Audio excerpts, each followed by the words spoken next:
नमस्कार दोस्तों, प्रेरणादायक कहानियाँ विषय में आपका स्वागत है। आज की कहानी है ईश्वर सबकी सुनता है। शहर के बीचों बीच एक हाई सोसाइटी की बिल्डिंग थी। उसमें सबसे ऊपर वाले फ्लोर पर अविनाश रहता था। वह रोज खाने खाने के बाद रात को 9 से 10 बजे तक ऊपर छत पर घूमता था और उस बिल्डिंग के पास ही कुछ झुग्गी झोपड़ी बनी हुई थी। पिछले 1 डेढ़ महीने से वह रोज उस बच्चे को देख रहा था जो रोज एक गुब्बारे को छोड़ देता था और उसे तब तक देखता रहता था जब तक वह आंखों से ओझल न हो जाए। एक दिन अविनाश दोस्त से बात करने में थोड़ा लेट हो गया और जब ऊपर घूमने आया तो उसे वह बच्चा नहीं दिखाई दिया।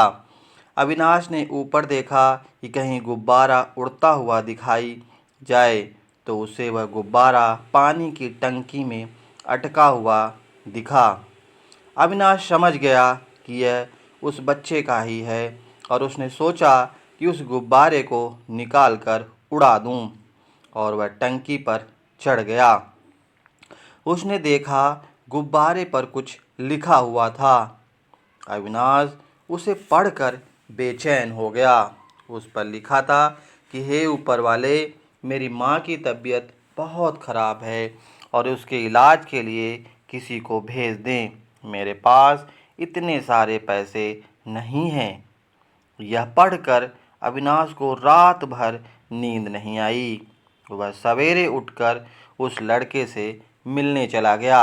उसने जाकर देखा तो सच में उसकी माँ की तबीयत बहुत खराब थी। अविनाश ने उस लड़के से पूछा कि तुम रोज गुब्बारे पर लिखकर क्यों भेजते हो और यह तुम्हें किसने बताया कि ऐसा करने से ईश्वर तुम्हारी मदद करेगा। उस लड़के ने कहा, यह सब मुझे भिखारी दादा ने कहा।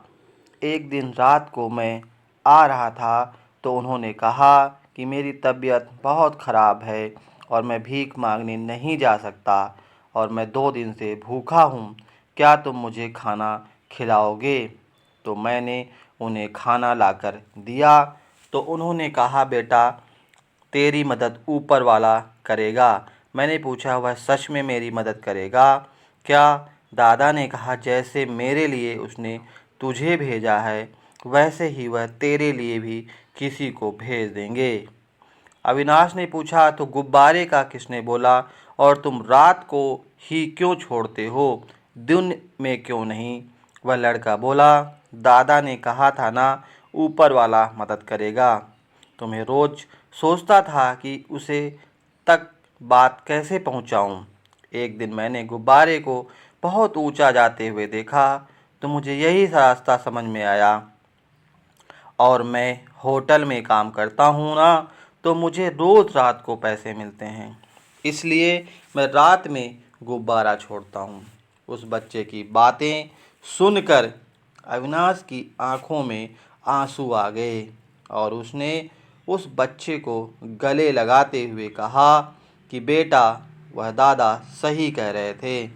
वह ऊपर वाले ने तेरी मदद के लिए मुझे भेज दिया।